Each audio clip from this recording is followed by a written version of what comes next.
नमस्कार। उत्तर प्रदेश की खबरें लेकर मैं हूं आपके साथ संदीप निरंजन सरकार। सीएम योगी आदित्यनाथ का बयान सामने आया है। उन्होंने कहा कि भव्यता और दिव्यता के साथ महाकुंभ आयोजित हो रहा है। पीएम मोदी ने महाकुंभ के लिए जो विजन दिया है उसको स्थानीय स्तर पर लागू करने के लिए सभी पूरी प्रतिबद्धता के साथ कार्य कर रहे हैं। पौष पूर्णिमा और मकर संक्रांति का स्नान संपन्न हो गया है। मौनी अमावस्या और बसंत पंचमी के दो बड़े महान स्नान कुंभ की शोभा है। 7,000 से अधिक संस्थाएं आ चुकी हैं। आज 1 करोड़ से अधिक लोग यहां मौजूद हैं। इतनी बड़ी संख्या के लिए सभी विभाग मिलकर उनकी सुविधा और सुरक्षा के लिए काम कर रहे हैं। 29 जनवरी और 3 फरवरी के महास्नान के आयोजन को ध्यान में रखकर हमने व्यवस्था का अवलोकन किया है। मुझे विश्वास है कि हम इसका सफल आयोजन कराएंगे। का आयोजन जिसके लिए हमारा प्रयागराज जाना जाता है, उसी भव्यता और दिव्यता के साथ यहां पर आयोजित हो रहा है। आदरणीय प्रधानमंत्री जी ने जो विजन दिया है महाकुंभ के लिए, उसको स्थानीय स्तर पर लागू करने के लिए सभी लोग पूरी प्रतिबद्धता के साथ कार्य कर रहे हैं। और मैं आपको इस बात के लिए धन्यवाद दूंगा कि प्रयागराज की छवि को एक पॉजिटिव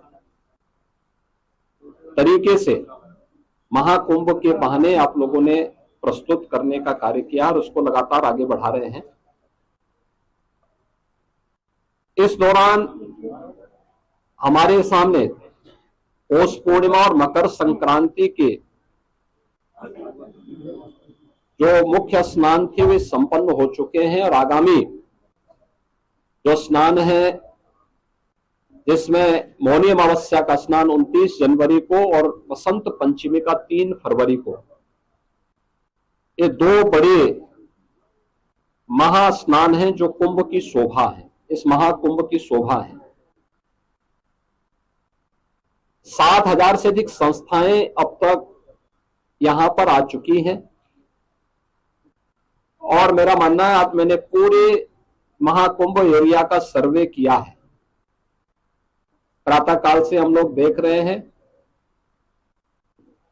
यहां पर जो लोग आज संगम तट पर स्नान करने वाले श्रद्धालुओं की संख्या और यहां पे रहने वाले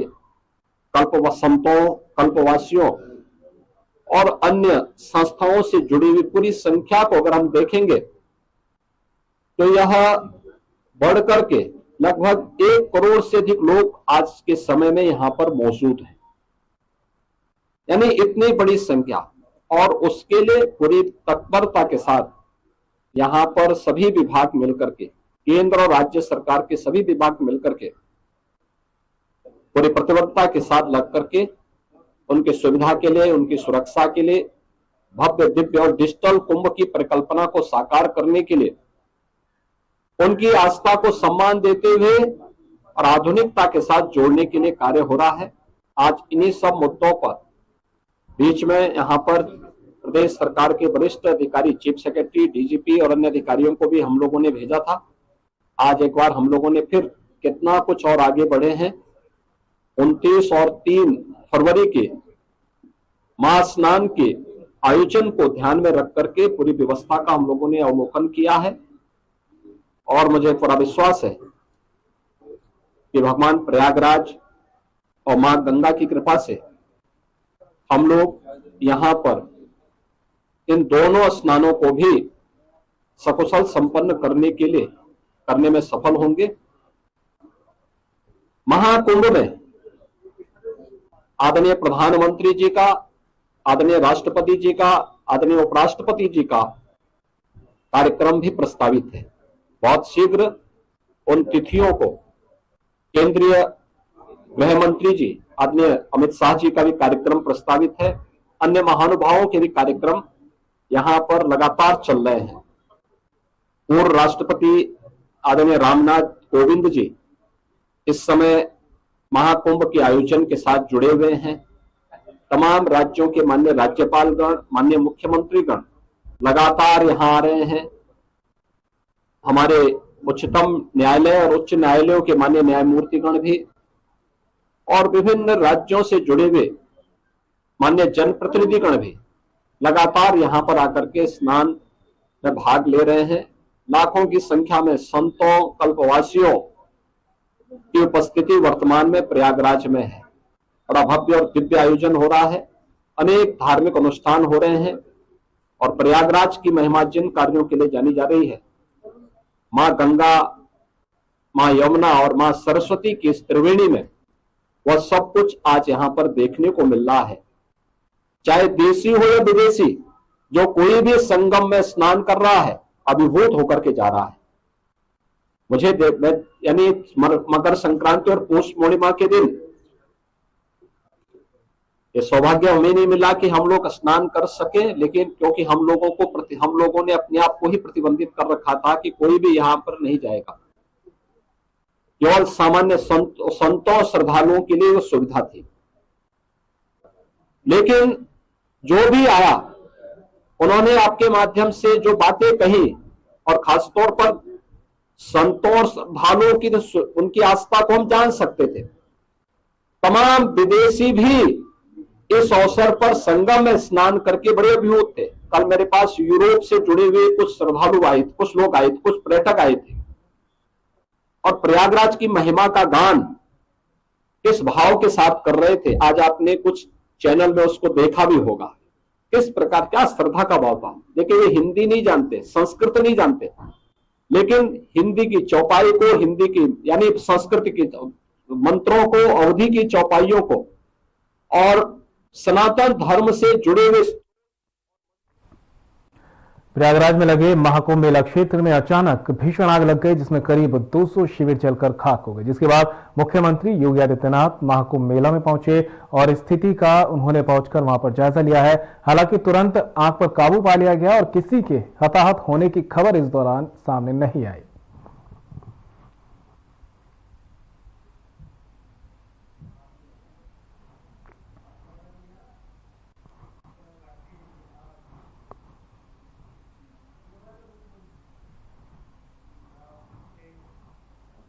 महाकुंभ मेला क्षेत्र में आग लगने की घटना सामने आई, जिसके बाद राहत और बचाव कार्य किया गया, जिससे प्रधानमंत्री नरेंद्र मोदी को मुख्यमंत्री योगी आदित्यनाथ ने अवगत कराया है।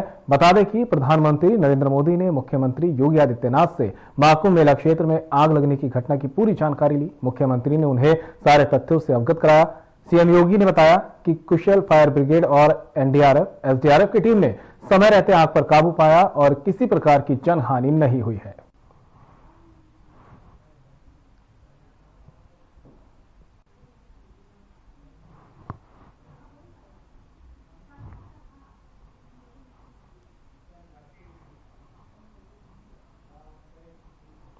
महाकुंभ मेला क्षेत्र में लगी भीषण आग के बाद सब जगह हड़कंप मच गया है। आनन फानन में आग पर काबू पाया गया और तुरंत सीएम योगी आदित्यनाथ मौके पर पहुंचे। वहीं उत्तर प्रदेश के कैबिनेट मंत्री अरविंद शर्मा भी मौके पर पहुंचे और स्थिति का उन्होंने जायजा लिया।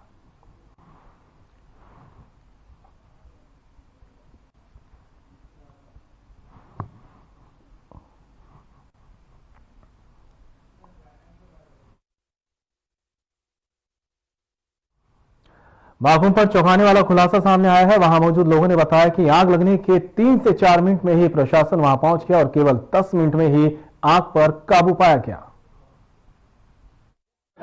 तो 4:25 पर लगभग ऊपर से ट्रेन गुजरी है। इसके बाद से अब ये जानकारी नहीं कि कहां से आग लगी, लेकिन 4:30 बजे राइट भयंकर धुआं जब निकला तो हम लोग दौड़ कर रोड पर खड़े हुए, लेकिन 3 से 4 मिनट में प्रशासन पूरी आ गई और 10 मिनट के अंदर चारों तरफ से प्रशासन ने घेर लिया। आग को काबू में प्रशासन का बहुत बड़ा सहयोग, अगर प्रशासन इतना शीघ्र न करती तो बहुत बड़ा। साधना ग्रुप की टीम ने महाकुंभ को लेकर पुलिस प्रशासन किस तरह से अलर्ट नजर आ रहा है, उसकी तैयारियों को लेकर आईपीएस अमित कुमार से खास बातचीत की है। कुंभ में अमित कुमार को नियंत्रण इकाई के मुख्य अधिकारी के तौर पर जिम्मेदारी सौंपी गई है। कुंभ मेले का आयोजन हो रहा है। प्रयागराज की पावन धरती पर 144 साल बाद महाकुंभ का आयोजन हो रहा है। तो इस महाकुंभ को लेकर पुलिस प्रशासन किस तरह से अलर्ट मोड पर नजर आ रहा है? हम लोग इस समय ICCC में integrated command and control centre है और यहाँ से हमारे पास लगभग 3,500 कैमरे हैं, CCTV कैमरास हैं, जिनसे कि हम पूरे मेला क्षेत्र में और साथ ही शहर क्षेत्र जो है उस पर लगातार नजर बनाए हुए हैं और ये 24/7 चलता है। और यहाँ पर हमने एआई का प्रयोग करके भी जो अलर्ट्स हैं उनको जनरेट यहाँ पे होता है और फिर उनके द्वारा जो हमारी टीम्स ऑन द फील्ड हैं यानी कि जमीन पर मौजूद हैं उनको सूचित किया जाता है और उसको इंसिडेंट को उसी हिसाब से उसी तरीके से मैनेज किया जाता है। साथ ही जो एआई के प्रयोग से हम लोग ये भी अंदाजा लगाते हैं कि क्राउड को किस तरीके से मैनेज करना है, हम लोगों का जो फ्लो है, जो जनसमुद्र है वो किस प्रकार से किस ओर जा रहा है, तथा हमें उसी हिसाब से फिर जो अलग अलग बैरियर्स हैं वो मैनेज करने होते हैं और वो यहीं से ही होते हैं जिससे कि जो हमारे श्रद्धालु हैं उन्हें समस्या का सामना कम से कम करना पड़े। जी सर, मेरा एक और सवाल है आपसे कि हर रोज यहाँ पर करोड़ों की संख्या में श्रद्धालु आ रहे हैं, आस्था की डुबकी लगा रहे हैं, स्नान कर रहे हैं, तो श्रद्धालुओं के लिए क्या कुछ व्यवस्थाएं पुलिस प्रशासन की तरफ से की गई है? मैम, ICCC से जो हम चीजें देख पाते हैं और उसी हिसाब से फिर हम उनके लिए जो भी ट्रैफिक फ्लो और पेडेस्ट्रियन ट्रैफिक जो है इन दोनों के लिए किस प्रकार से इसको सबसे एफिशिएंट तरीके से मैनेज किया जाए उसका व्यवस्था यहाँ से हम लोग करते हैं। साथ ही किसी भी प्रकार की जैसे फायर इत्यादि संबंधित कोई भी सूचना हो उसको हम पास ऑन करते हैं। अन्य डिपार्टमेंट्स भी, हमारे पास एक वॉर रूम है, उस वॉर रूम में सभी डिपार्टमेंट्स के जो नुमाइंदे हैं वो मौजूद हैं और कोई भी घटना यदि किसी भी विभाग से संबंधित होती है तो उसको तुरंत यहाँ वॉर रूम से इस और वॉर रूम है वहां से उनको सूचित किया जाता है जिससे कि कहीं भी कम्युनिकेशन में कोई देरी ना हो। एक बहुत बड़ी संख्या के में श्रद्धालु यहाँ पर पहुंच रहे हैं तो जाहिर है कि इंफ्रास्ट्रक्चर की अपनी जो है सीमाएं हैं, परंतु जो भी हमारे पास संसाधन मौजूद हैं और बहुत अच्छे संसाधन मौजूद हैं उनका अच्छा प्रयोग किया जा रहा है। ठीक है सर, मेरा एक और सवाल है कि लगातार लाखों की, करोड़ों की संख्या में श्रद्धालु लगातार आ रहे हैं, जो लोग प्रयागराज आ रहे हैं, क्या कुछ गाइडलाइन पुलिस प्रशासन की तरफ से जारी की गई है? हमने अलग अलग संस्थाओं से और साथ ही जो नॉर्मली आम जनमानस जो एप्स इत्यादि यूज करते हैं उन सब के थ्रू और साथ ही जो हमारी प्रेस में एडवाइजरीज हैं, मीडिया एडवाइजरीज हैं, उनके माध्यम से और साथ ही जो वेबसाइट्स हैं kum.gov.in तथा अन्य जो वेबसाइट है, सरकारी वेबसाइट है, उनके माध्यम से, अखबार के माध्यम से सारी सूचना का प्रेषण जन सामान्य के लिए किया जा रहा है। साथ ही ट्रेन्स का जो मूवमेंट है वह भी रेलवेज के द्वारा किया जा रहा है। तो यथासंभव सारे प्रयास किए जा रहे हैं कि जो भी लोग यहाँ आ रहे हैं उन्हें पूरी सूचना प्रदान की जाए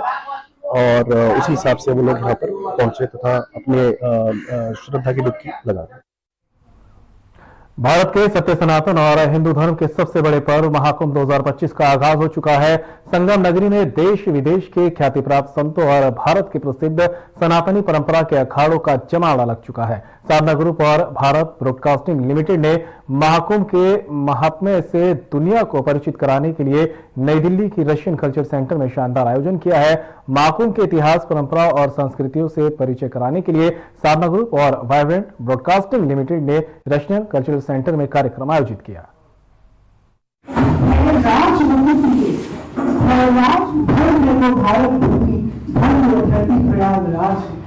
जहाँ के संत, जहाँ के राजा स्वामी एक संत है, तो ऐसी भूमि तो और भी पवित्र हो जाती है। इसी शब्दों के साथ मैं आज अपनी वाणी को विश्राम देना चाहूंगा। जय राधे, जय गौर, जय श्री राधे। विजयवाड़ा में एनडीआरएफ के 20वें स्थापना दिवस पर कार्यक्रम का आयोजन किया गया, जिसमें केंद्रीय गृह मंत्री अमित शाह ने भी शिरकत की। इस मौके पर अमित शाह ने सभा को संबोधित करते हुए क्या कुछ कहा है, आपको सुनाते हैं। मित्रों, आज यहाँ पर 3 कार्यक्रम एक साथ हैं। आज के ही दिन एनडीआरएफ की स्थापना हुई थी। आज एनडीआरएफ का 20वां स्थापना दिन है। ఈ రోజు ఇక్కడ మనం 3 కార్యక్రమాలు నిర్వహించుకుంటున్నాము. ఇవాళే ఎన్డీఆర్ఎఫ్ కి సంబంధించినటువంటి 20వ వార్షికోత్సవాన్ని ఇక్కడ ముందుగా మనం అందరం కూడా నిర్వహించుకుంటున్నాము. दूसरा, national institute of disaster management NIDM का दक्षिण भारत के सभी राज्य और केंद्र शासित प्रदेशों के परिसर का आज यहाँ पर उद्घाटन किया गया।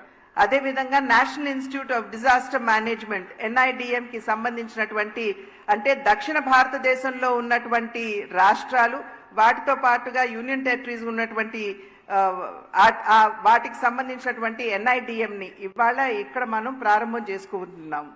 और इसके साथ ही NDRF की 10वीं वाहिनी का भी उसके संपूर्ण कामकाज के अनुरूप बिल्डिंगों का भी उद्घाटन करने का काम हुआ है. అదే విధంగా మూడవది NDRF కి సంబంధించినటువంటి 10వ బెటాలియన్ కి సంబంధించినటువంటి ఏదైతే ఇక్కడ సముదాయం ఉందో దాన్ని కూడా ఇవాళ మనం ఇక్కడ ప్రారంభించుకోవడం జరుగుతుంది.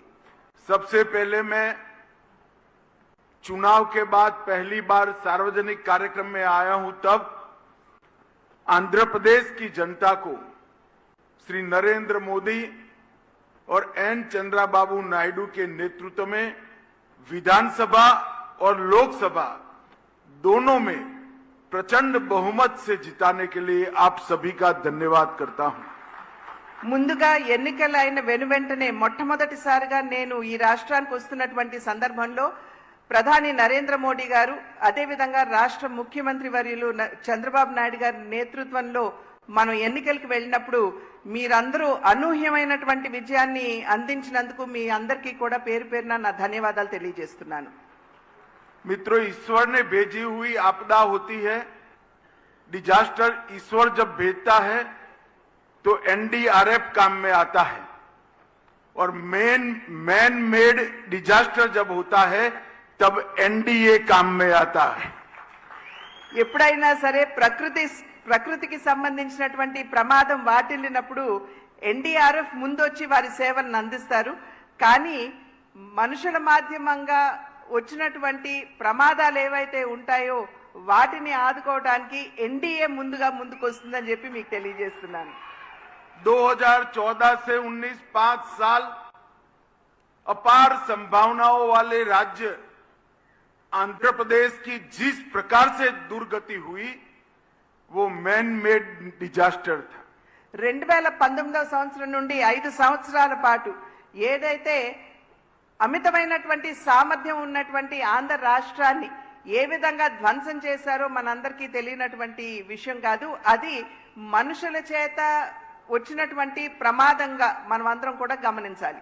और मैं आज आंध्र प्रदेश की जनता को विश्वास दिलाना चाहता हूं कि आपके 5 साल जो व्यर्थ गए हैं इसकी चिंता मत करना. 3 गुना स्पीड से चंद्रबाबू जी और मोदी जी की जोड़ी आंध्र प्रदेश का विकास करेगी.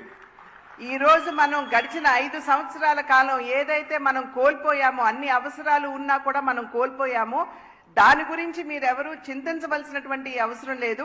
ఇవాళ నరేంద్ర మోడీ గారు మరియు చంద్రబాబు నాయుడు గారి నాయకత్వంలో నేతృత్వంలో మూడింతల ప్రగతి మనం ఖచ్చితంగా ఆంధ్ర రాష్ట్రంలో సాధించగలం. एक और चंद्रबाबू जी एडमिनिस्ट्रेटिवली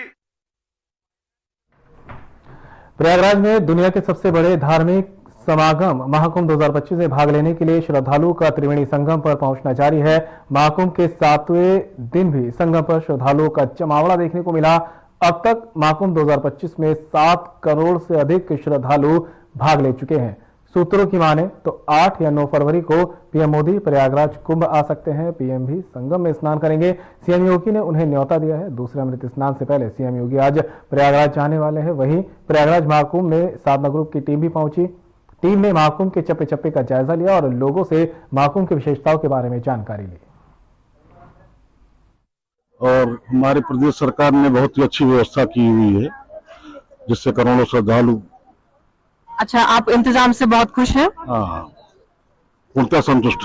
मेरा बहुत अच्छा लग रहा है. स्नान भी अच्छा लग रहा है. पहली बार आई है कुंभ के मेले में? नहीं, 5वां बार है. 5वां बार आई है. इस बार क्या कुछ खास है? इस बार बहुत कुछ बदल गया. क्या बदला है? रास्ता में लेके हाँ. गंगा घाट ले बहुत कुछ बदल. इतना बालू में चले के पड़ा है. हाँ. अब बहुत बदलाव हो गई. योगी जी की व्यवस्थाओं से खुश हैं? हाँ, मन खुश है. आस्था की डुबकी लगाने वाली है भैया? हाँ. कैसा महसूस कर रही हैं? ठीक लग रहा है. बहुत अच्छा लगा प्रयागराज आके. अब हमारे जीवन में ऐसा प्रयागराज दोबारा कभी ना आ पाएगा क्योंकि 144 साल बाद आ रहा है. ये महाकुंभ बहुत अच्छा लगा आकर. लोग वक्त में देख रहा हूँ पूरी रात आते हैं. मैं 6 दिन से हूँ यहाँ. मैं 6 दिन से हूँ यहाँ। गंगा जी स्नान करने में रोज 10 बजे आता हूँ, धूप जब आती है तो मजा आ रहा है, अच्छा लग रहा है। पैसे की चिंता नहीं है, भगवान का चारों तरफ खाने की व्यवस्था भी है, रैन बसेरा है, जिसके पास बजट ना हो तो कम फ्री में रैन बसेरा है यहाँ, और पानी की व्यवस्था भी है, शौचालय की व्यवस्था भी है, बढ़िया एक नंबर का। हम 5-6 बंदे हैं, हमारे दोस्त लोग हैं, सब बहुत अच्छा लग रहा है हम लोग को। हम यहाँ आए हैं पहली बार, हमको बहुत अच्छा लगा और बहुत आनंद में है, कोई परेशानी भी नहीं है। यहाँ की सुरक्षा सुविधा मोदी सरकार बहुत अच्छा किए हैं। महादेव की नगरी थी, वहाँ पे हम लोग कार्तिक विश्वनाथ जी का प्रतिदिन दर्शन करते हैं, लेकिन यहाँ पर भी आने के बाद बहुत ही अनुभूति हुई है, अच्छी अनुभूति आई है हम लोगों को। इस बार महाकुंभ मेले में क्या कुछ खास नजर आ रहा है आपको? देखिए, ये 144 वर्ष के बाद पूर्ण महाकुंभ होने जा रहा है, संपन्न होने जा रहा है, और इसमें विश्व भर के जितने धर्म संप्रदाय, सभी जाति मजहब के लोग यहाँ पर आते हैं और कुंभ पर्व पर अपने त्रिवेणी संगम में गोता लगाते हैं। साथ ही साथ ये सनातन महाकुंभ की पवित्र धरती पर परमार्थ निकेतन शिविर अरेल प्रयागराज में विश्व प्रसिद्ध राष्ट्र संत पूज्य मुरारी बापू के श्रीमुख से प्रभावित हो रही मानस ज्ञान गंगा में आज उत्तर प्रदेश के मुख्यमंत्री योगी आदित्यनाथ पहुंचे। परमार्थ निकेतन के अध्यक्ष स्वामी चिदानंद सरस्वती और स्वामी संतोषा दास ने सीएम योगी आदित्यनाथ का अभिनंदन किया है। मानस ज्ञान गंगा के प्रवाह को आत्मसात करने और अंतस के संगम को बनाए रखने के लिए विश्व के अनेक देशों के साधकों ने सहभाग किया। पूरा परमार्थ निकेतन शिविर मानस ज्ञान धारा के आनंद में आनंदित और हर्षित रहा। उत्तर प्रदेश के माननीय मुख्यमंत्री योगी आदित्यनाथ ने मानस कथा में सहभाग कर अपने आशीर्वचनों से सभी को अभिभूत करते हुए कहा कि प्रयागराज की पावन धरा पर महाकुंभ के दिव्य अवसर पर परमार्थ निकेतन की ओर से आयोजित पूज्य बापू की कथा में आने का सौभाग्य प्राप्त हुआ है। आज उन्होंने देखा कि प्रयागराज के सारे घाट पावन श्रद्धालुओं से भरे हैं। ये भारत का दृश्य है जो जाति पाति से मुक्त भारत का संदेश दे रहा है, भारत की एकता का संदेश दे रहा है। ये दृश्य अखंड भारत का मार्ग प्रशस्त करने का संदेश दे रहा है।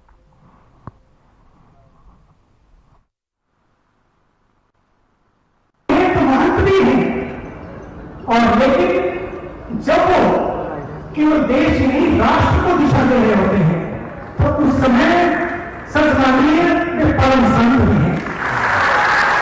मैंने तो देखा है, पहली बार अपने गांव में गए पिछले वर्ष, पहली बार सन्यासी बनने के बाद यही तो जीवन है, सभी तो अपने हैं, अपने मजे की खातिर को छोड़ दीजिए। जब रूहे जन्म के पुरुष मेरे ही बन गए, सब अपने हैं।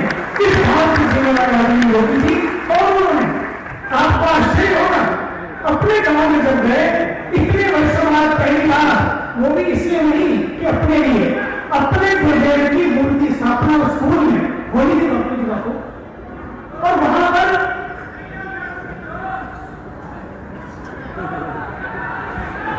ये मूर्ति स्थापना हुई थी और मूर्ति प्रतिष्ठा के लिए वहां पर पधारे पूज्य बापू। प्रतिष्ठा हुई, गांव वालों ने प्रार्थना की और परिवार ने भी प्रार्थना की। कुछ क्षण घर में चले चले, घर से निकले तो वापिस आए भी बापू 10x10 का कमरा। हम लोग रात को प्रसाद खा रहे थे, भोजन कर रहे थे। मैं बुलेटिन में मेरे साथ इतना ही, पर वक्त हो चला है डॉक्टर राकेश गुप्ता के साथ हमारे खास कार्यक्रम प्लस माइनस का।